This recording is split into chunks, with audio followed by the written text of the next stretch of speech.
you.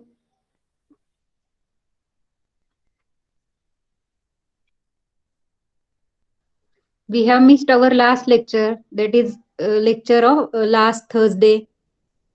Have you all revised the lesson?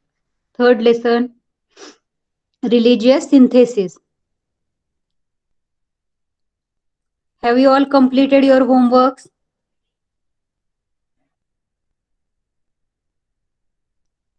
Okay. So I'm sharing my screen. Tell me if it is visible.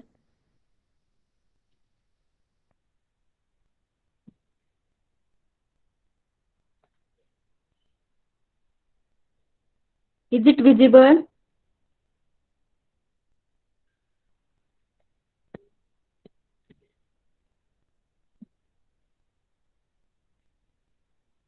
Okay, thank you.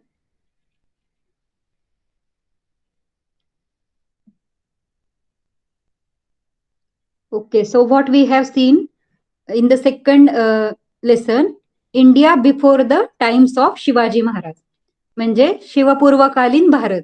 Shivaji महाराजांच्या आधीचा भारत पाहिला होता आपण. different dynasties and their rulers, means their kings, है ना, गुजरात किंवा राजस्थान, राजपूत वगैरे ह्या ज्या डायनेस्टीज होत्या म्हणजे राजघराणे होते. राजघराणे आणि तिथले वेगवेगळे राजे.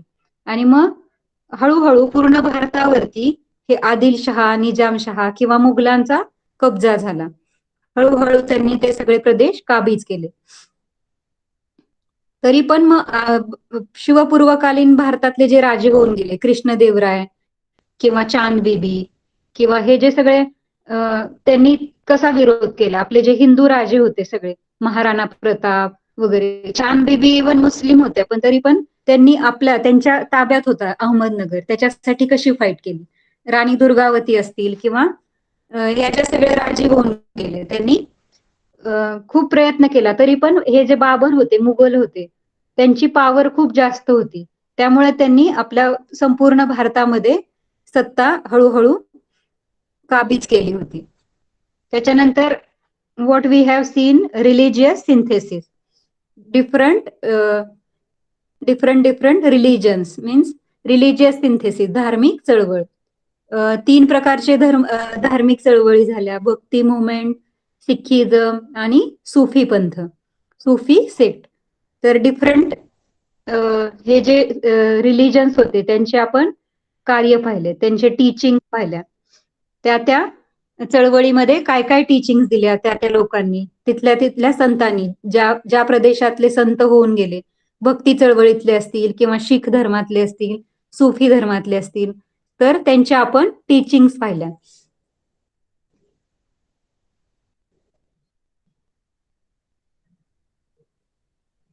आणि आज काय पाहायचं आपल्याला, तर Maharashtra before the times of Shivaji Maharaj, म्हणजे शिवपूर्वकालीन महाराष्ट्र. पर्टिक्युलरली आपल्याला आज महाराष्ट्राबद्दल पाहायचंय. आपण लास्ट टू लास्ट लेसन मध्ये पूर्ण भारताबद्दल पाहिलं होतं, but today we have to see about Maharashtra before the times of Shivaji Maharaj. So we will start.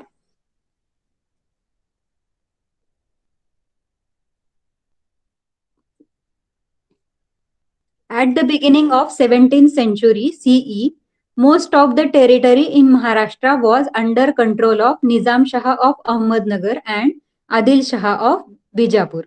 तर पर्टिक्युलरली महाराष्ट्राबद्दल बोलायचं तर मग आपल्या महाराष्ट्रातले बरेचसे प्रदेश कोणाच्या कंट्रोलमध्ये होते, तर निजामशहा आणि आदिलशहा यांच्या कंट्रोलमध्ये होते. बिजापूरचा आदिलशहा आणि अहमदनगरचा निजामशहा. म्हणजे त्यांचं मुख्य वास्तव्य कुठे होतं, अहमदनगर आणि बिजापूरमध्ये होते. पण त्यांची सत्ता जी होती ती पूर्ण महाराष्ट्रामध्ये पसरू लागली होती. The Mughals had entered Khandesh. Their objective was to expand their power in the south. तर हे जे मुघल होते तर ते खानदेशामध्ये गेले, खानदेशामध्ये त्यांची एंट्री झाली आणि त्यांचा ऑब्जेक्टिव्ह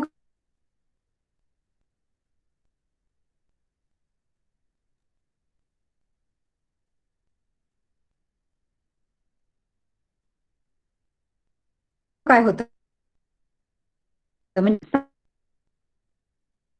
साऊथकडे म्हणजे दक्षिणेकडे of Siddi people who had come from Africa along the coastline of Konkan.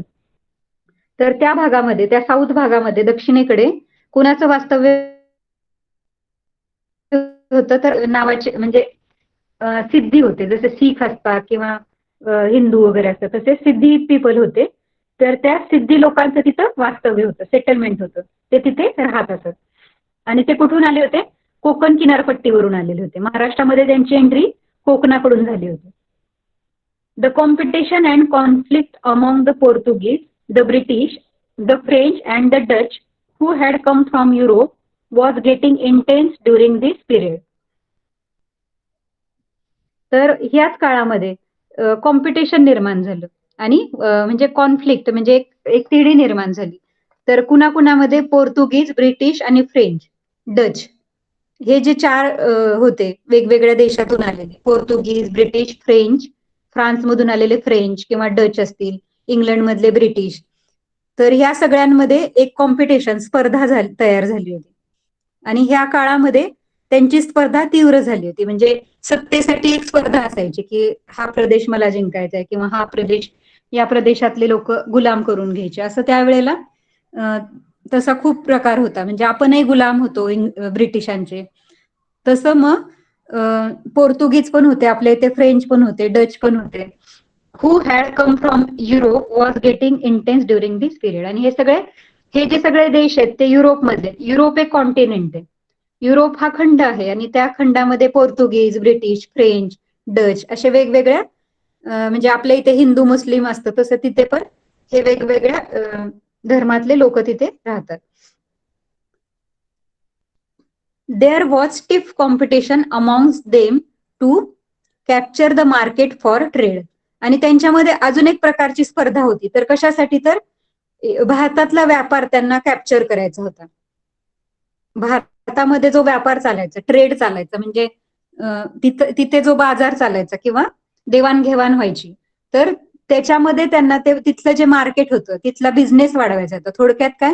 Market capture करणे म्हणजे तिथला त्यांचा व्यवसाय त्यांना अजून पक्का करायचा होता. The Portuguese had already established their rule in Goa and Vasai on the western coast line.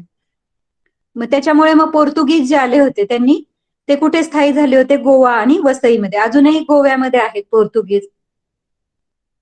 गोव्यामध्ये अजूनही बघा ख्रिश्चन धर्माचा जास्त तिथे आहे प्रसार, आणि अजूनही तिथे पोर्तुगीज वगैरे राहतात.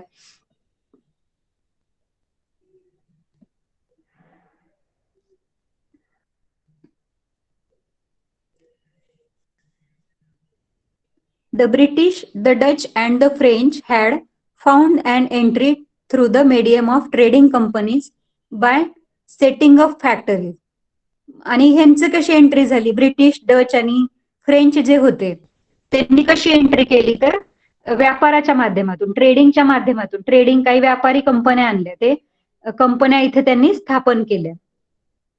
एक व्यापारासाठी काही कंपन्या स्थापन केल्या, म्हणजे फॅक्टरी स्थापन केल्या आणि त्यातून हळूहळू त्यांची वसाहत वाढू लागली. आपल्या महाराष्ट्रामध्ये थोडेसे पहिले फ्रेंच आले, मग व्यवसायाच्या निमित्ताने अजून थोडेसे आले, मग अजून थोडे, असं करत करत त्यांची पॉप्युलेशन तिथे वाढली आणि मग काय झालं?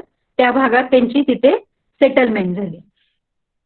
All these powers assessed the strength of other powers, kept themselves safe and tried to dominate as much as possible. मग ह्या ज्या सगळ्या पॉवर्स होत्या म्हणजे हिंदू बाजूलाच राहिले आणि ह्या सगळ्या पॉवर्स होत्या, पोर्तुगीज, फ्रेंच, ब्रिटिश, या सगळ्यांनी काय केलं? आपल्यावरती वर्चस्व निर्माण करायला चालू केलं. या सगळ्या पॉवर एकमेकांना जोडल्या गेल्या. हे फ्रेंच असतील, ब्रिटिश, डच वगैरे हे एकत्र आले आणि आपल्यावरती त्यांनी म्हणजे सत्ता स्थापन केली. आपल्याला ते गुलाम बनवू लागले. हो हो. आणि डॉमिनेट करू लागले. They kept themselves safe and try to dominate as much.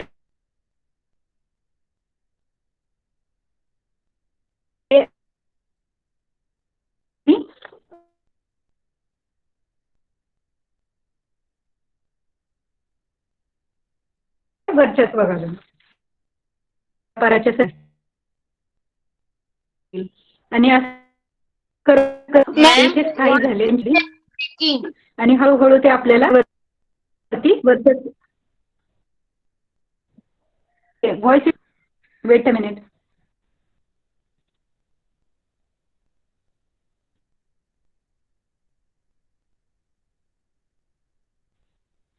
Now tell me.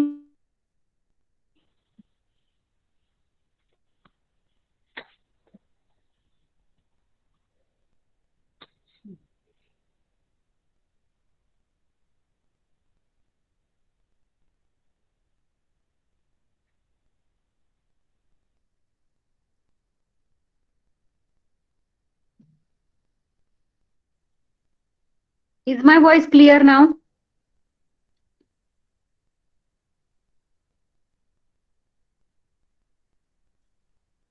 Okay, माझा नेटवर्कचा इश्यू झाला होता. नेटवर्क प्रॉब्लेम होता. ठीक आहे.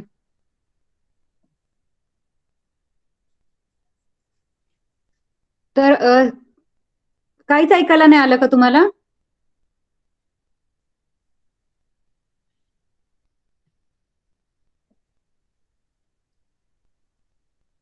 व्हॉइस वॉज कंटिन्युअसली ब्रेकिंग और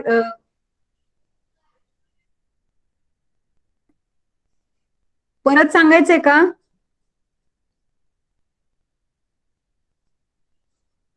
Do you want to listen again? Okay. We will see in short. Okay. At the beginning of the 17th century, most of the territory in Maharashtra was under the control of Nizam Shah. जरा लवकर सांगायचं होतं सगळ्यांनी.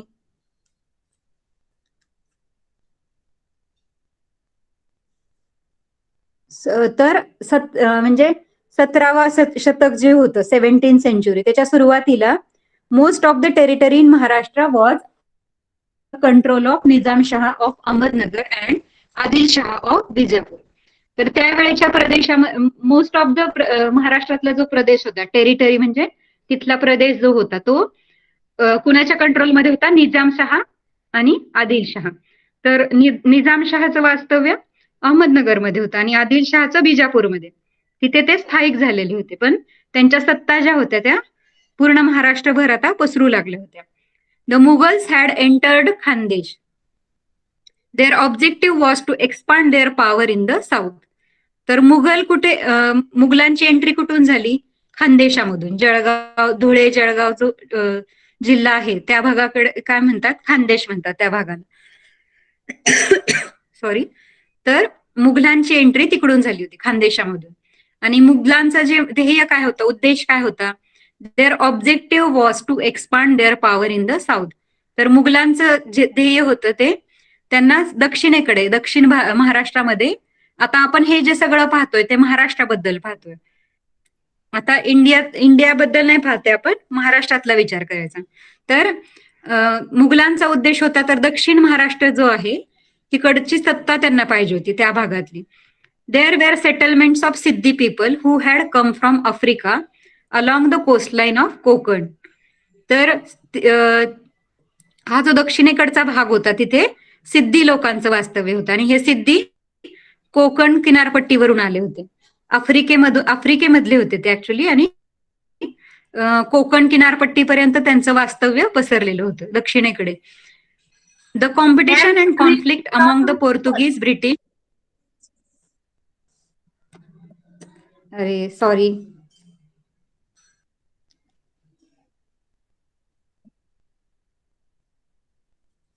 Now is it visible?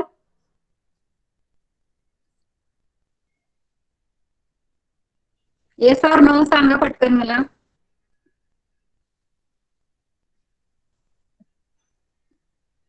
Okay.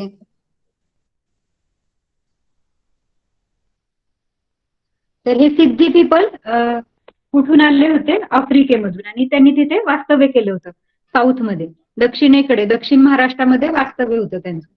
The competition and conflict among the Portuguese British who had come from Europe intense during this period. याच काळामध्ये हे जे पोर्तुगीज, French आणि डच. आपल्या इथे कसं भारतामध्ये वेगवेगळे राज्य आहेत आणि वेगवेगळ्या राज्यामध्ये पंजाबी, गुजराती, राजस्थानी, तसं मग युरोप खंडामध्ये सुद्धा पोर्तुगीज, ब्रिटिश असे वेगवेगळ्या धर्माचे लोक आहेत. काही लोकांना पोर्तुगीज, ब्रिटिश, फ्रेंच, डच, तर हे वेगवेगळ्या युरोपच्या वेगवेगळ्या भागातून आले होते. आणि मग ते कशासाठी आले होते? ऍक्च्युली त्यांना इथे भारतामध्ये किंवा महाराष्ट्रामध्ये व्यापार करायचा होता. बिझनेस, त्यांचा जो व्यवसाय होता तो त्यांना तिथे स्थापन करायचा होता. There was stiff competition among them to capture the market for trade. आणि मग त्या चौघांमध्येच तिथे कॉम्पिटिशन असायचं की कुणाचा व्यापार सगळ्यात जास्त, कोण ट्रेड जास्त करणार, कुणाचा बिझनेस जास्त चांगला चालणार. त्यासाठी पोर्तुगीज, ब्रिटिश, फ्रेंच आणि डच यांच्यामध्ये एक स्पर्धा चालू असायची. The Portuguese had already establish their rule in Goa. पोर्तुगीजांनी ऑलरेडी गोव्यामध्ये आणि वसईमध्ये सत्ता स्थापन केली होती. म्हणजे हा जो पश्चिम महाराष्ट्र आहे, तिथे गोवा आहे पश्चिम महाराष्ट्रात, तर तिथे गोव्याला त्यांनी बऱ्यापैकी त्यांची सत्ता स्थापन केली होती. The British, the Dutch and the French had found an entry through the medium of trading companies by setting up factories. तर हे जे ब्रिटिश होते, ब्रिटिश, डच, फ्रेंच, यांनी आपल्या महाराष्ट्रामध्ये कसे पाय रोवले, तर त्यांनी त्यांच्या व्यापाराच्या म्हणजे व्यवसाय करण्यासाठी बिझनेसच्या फॅक्टरी स्थापन केल्या, व्यापार चालू केला त्यांनी. आणि त्याच्या छोट्या छोट्या फॅक्टरीज म्हणजे त्याचे कंपन्या त्यांनी स्थापन केल्या. आणि मग अशा याच्यातून ते तिथे आपल्या इथे पाय रोवू लागले. हळूहळू मग पहिले थोडेसे आले, मग त्यांची पॉप्युलेशन वाढत गेली. व्यापाराच्या निमित्ताने कंटिन्युअसली युरोपमधून लोक येत राहिले आणि हळूहळू मग आपल्या इथे महाराष्ट्रामध्ये त्यांची लोकसंख्या वाढत गेली. आणि मग आता काय व्हायला लागलं, तर ते लोक आपल्याला डॉमिनेट करू लागले, म्हणजे आपल्यावरती वर्चस्व गाजवू लागले. All these powers assess the strength of other powers, kept themselves safe and tried to dominate as much as possible. तर ह्या सगळ्या ज्या पॉवर्स होत्या, परदेशातून आल्या होत्या, त्यांनी काय केलं, त्यांचं जे हे आहे त्यांची सत्ता तिथे ते बळकट करू लागले. म्हणजे निजामशहा किंवा आदिलशहा असतील, त्यांच्या मदतीने ते आपल्या महाराष्ट्रामध्ये मराठ्यांवरती वर्चस्व गाजवू लागले, त्यांना डॉमिनेट करू लागले. This conflict had created instability and insecurity in Maharashtra. तर हा जो संघर्ष होता, कॉन्फ्लिक्ट मीन्स संघर्ष, तर ह्या संघर्षातून ह्या महाराष्ट्रामध्ये मराठा आणि ही जी लोक आलेली होती बाहेरची, त्यांच्याबरोबर संघर्ष निर्माण झालाय. आणि त्याच्यामुळे महाराष्ट्रामध्ये इनस्टॅबिलिटी म्हणजे अस्थिरता झाली, अस्थिरता तयार झाली. आणि इनसिक्युरिटी म्हणजे असुरक्षितता. तिथल्या लोकांना, आपल्या मराठ्यांना आता असुरक्षित वाटू लागलं. आता आपण हळूहळू त्यांचे गुलाम होऊ लागलो होतो. हे पोर्तुगीज, डच किंवा हे आदिलशहा, निजामशहा, मुघल वगैरे असतील, त्यांचे आपण आता गुलाम बनू लागलो होतो. These different people from Europe were called तोपकर on the basis of their customary headgear. मग हे जे युरोप मधून आलेले जे होते, हे पोर्तुगीज, डच वगैरे, त्यांना तोपकर असं बोललं जायचं. कस्टमरी हेडगिअर म्हणजे त्यांची जी पगडी होती, शिरस्त्राण म्हणजे डोक्यावरची जे पगडी प्रत्येकाची टोपी वेगळी असायची, म्हणजे वेगळ्या टाईपची. कोणी हॅट घालत असेल, आपण पाहिलेलं इंग्लंडचे ब्रिटिश वगैरे हॅट घालायचे, किंवा ते डच असतील ते वेगळ्या प्रकारची टोपी घालत असतील. पोर्तुगीज ते रुमाल असायचा त्यांच्या ना, दुबईचे वगैरे बघतो आपण, त्यांना काय असतं, रुमाल असतो आणि अशी रिंग असते. मग त्यांची जशी डोक्यावरची टोपी असते त्याप्रमाणे त्यांना तोपकर असं बोललं जायचं.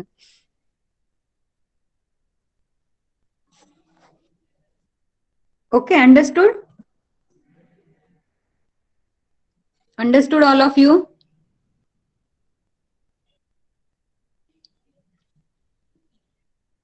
Other students, are you listening? Everybody take pen with you, pen and the notebook. And please write down the hard, or if you have a voice is breaking, आवाज ब्रेक होतोय का?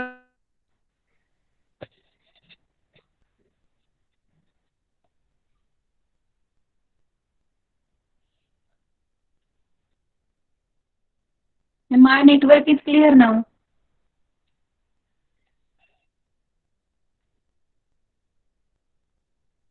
Voice is breaking. Wait a minute.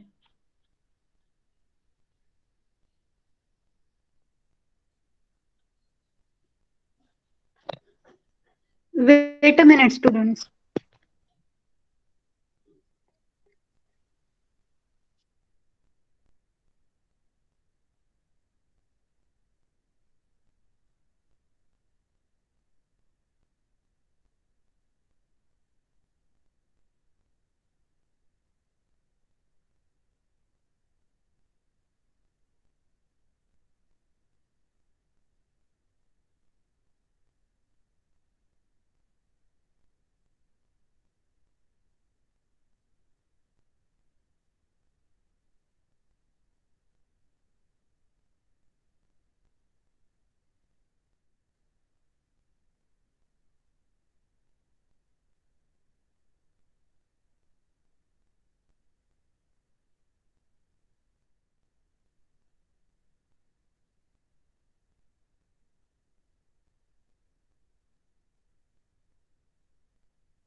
Is my voice clear now?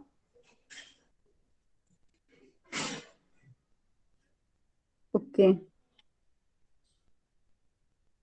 Okay, let us see.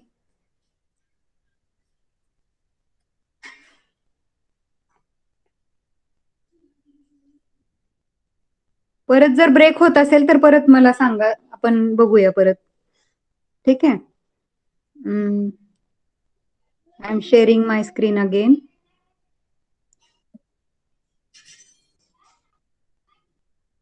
Who will read for me?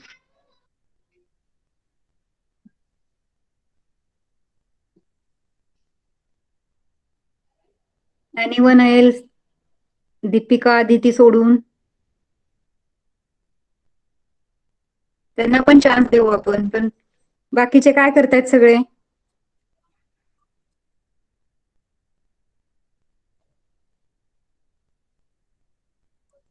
Where is Prathamesh? Prathamesh आहे का?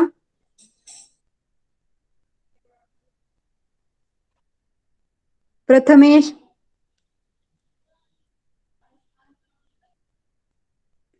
Mic on कर प्रथमेश.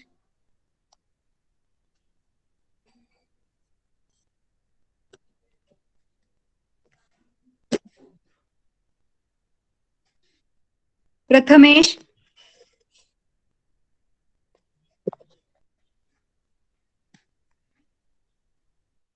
प्रथमेश का बोलत नाहीये?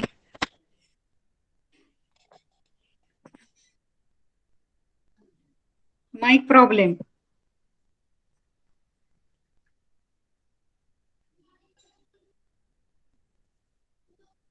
Pradyum, Yes, ma'am. Next paragraph read कर. Okay, ma'am. येस. शिवपूर्व काळातील लोकवस्ती प्रजा आणि राजकर्ते यांच्यामधील दुवा म्हणून कार्य करणारे अधिकारी, बाजारपेठा, कारागीर वगैरेंचे स्वरूप समजण्यासाठी गाव, मौजा, कसबा आणि परगणा या भौगोलिक स्थानांची ओळख होणे आवश्यक आहे. अनेक गावांचा परगणा होत असे.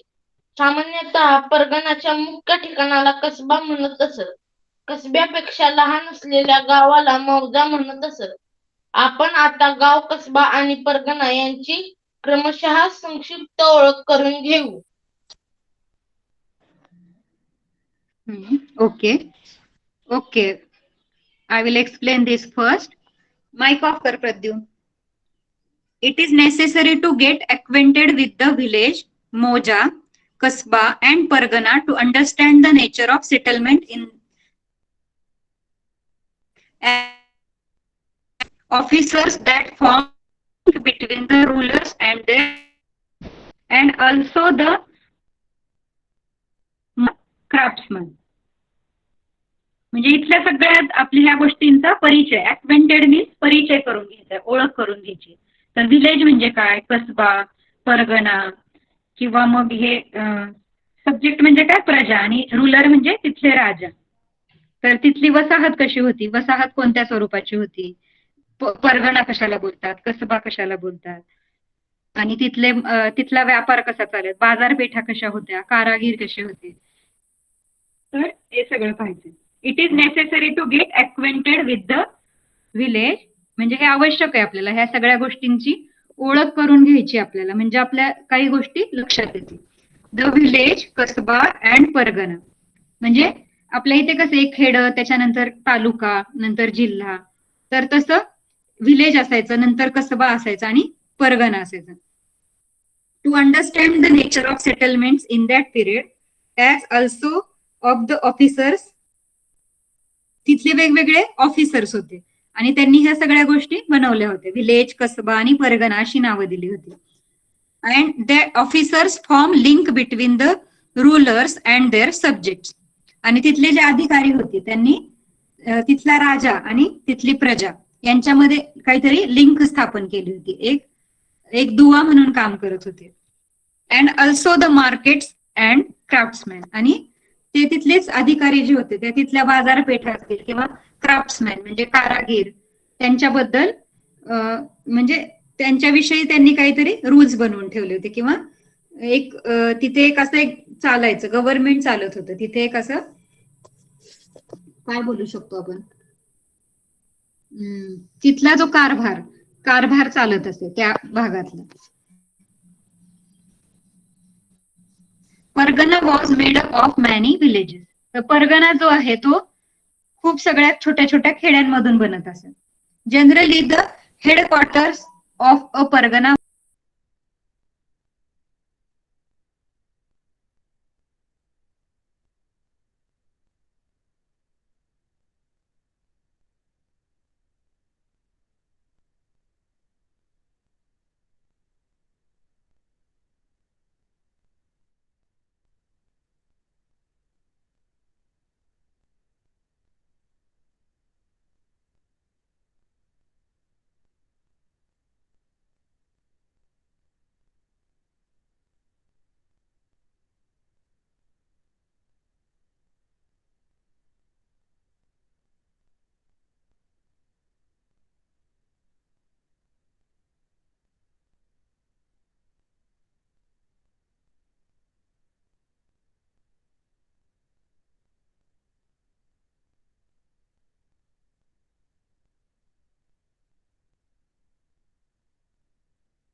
स्टुडंट्स आवाज येतोय का?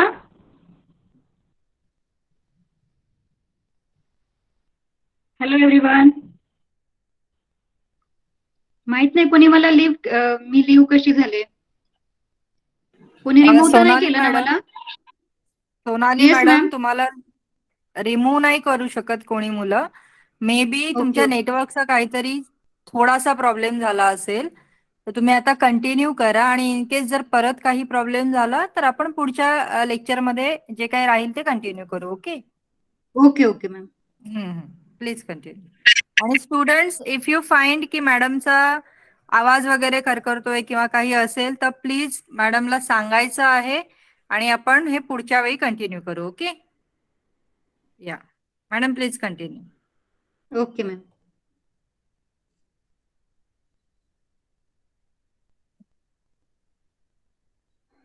Can you see my screen, students?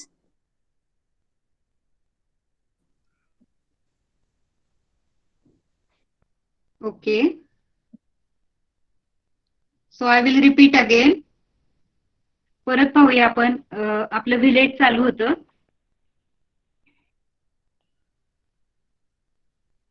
So what is village? Village means मोजा. त्यावेळेला विलेज जे होतं म्हणजे खेडं जे होतं त्याला मोजा असं बोललं जायचं. Most of the people live in villages. Village was also called मोजा. तर बरीचशी जी लोकसंख्या होती महाराष्ट्रामधली ती अजूनही खेड्यांमध्ये राहते. तसं त्यावेळेला सुद्धा खेडेगावामध्ये राहत असत आणि त्याला मोजा असं म्हटलं जातं. The chief of the village was the Patil. तर ह्या खेड्यांचा जो मुख्य होता तर तो कोण होता? पाटील. त्याला पाटील असं बोललं जायचं. He use to try to bring maximum land under cultivation. आणि हे पाटीलचं काम काय होतं? तर आता जसं सरपंच वगैरे असतात खेडेगावांमध्ये तसं पाटील असायचे. आणि पाटलांचं काम असायचं की मॅक्झिमम जी जमीन आहे ती लागवडीखाली आणायची. म्हणजे तिथे म्हणजे शेती झाली पाहिजे. त्या जमिनीवरती पीक पिकवता आलं पाहिजे असं त्याचं मॅक्सिमम जी लँड होती ती पडीक न पडता तिथे लागवड केली जावी याचं काम पाटील बघत. Wien there was any dispute in the village, म्हणजे जर खेड्यांमध्ये काही डिस्प्यूट म्हणजे काही वाद असतील किंवा भांडणं असतील तर तो सॉल्व्ह करण्याचं काम पण पाटलांचं होतं, पाटीलचं होतं. The Patil resolved it and made piece.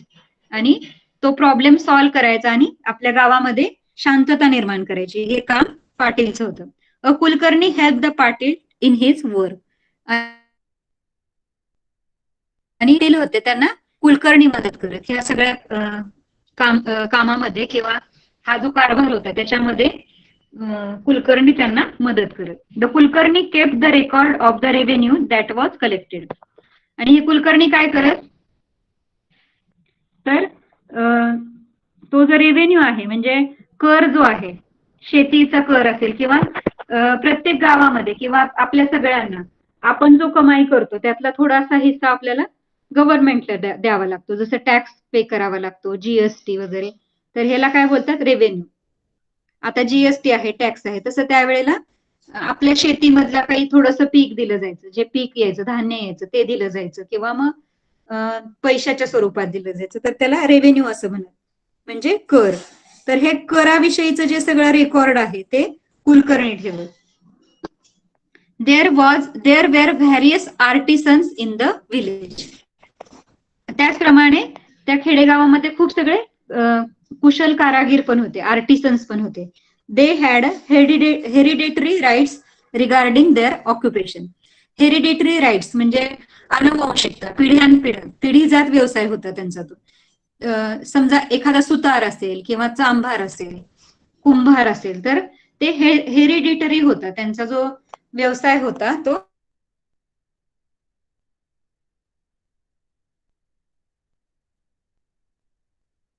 एका पिढीकडून पिढी.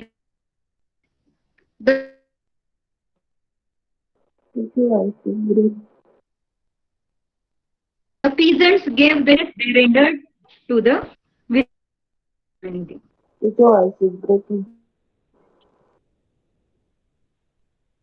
सगळ्यांना प्रॉब्लेम होतो वाटतं.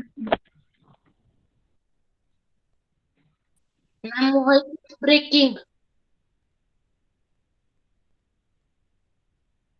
ओके स्टुडंट, इथे थांबूया मग आपण.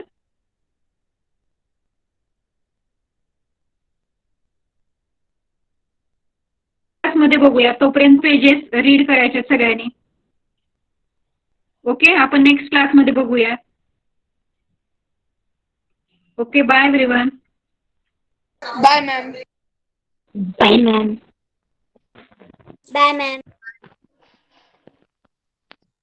बाय.